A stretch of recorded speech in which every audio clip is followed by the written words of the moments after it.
ধন্যবাদ জানাবো গোটা পশ্চিমবঙ্গের মানুষকে, যারা আজকে ভোট দিয়ে পশ্চিমবঙ্গে রাষ্ট্রবাদী সরকার গঠন করেছে, জঙ্গল রাজত্বকে শেষ করেছে।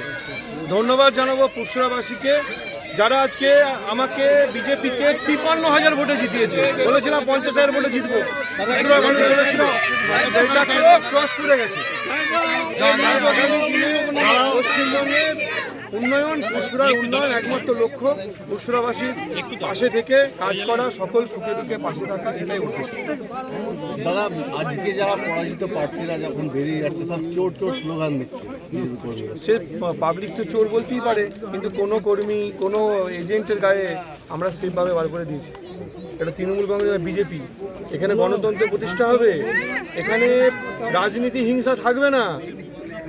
আনন্দ করতে পারি, আনন্দটা কারো দুঃখের কারণ যাতে না হয় সেই ব্যবস্থা বিজেপি করবে, চিন্তার কোনো কারণ নেই। কিন্তু একটা কথা বলতে চাই, দুর্নীতি পরায়ণ যারা অত্যাচার করেছে মানুষকে, তাদের শাস্তি আইন দেবে, তাদের কোনো ছাড় নেই। প্রথম কি কাজটি করবেন?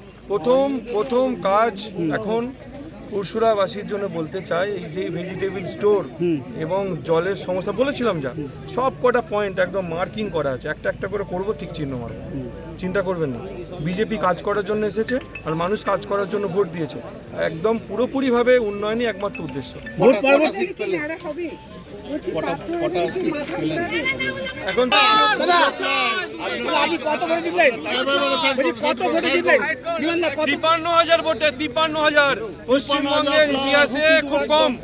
53,000 ভোটে কথা দিয়ে কথা রাখে বলেছিলাম 53,000 ভোট। কোনো হিংসা হচ্ছে কি? হিংসা হচ্ছে কি?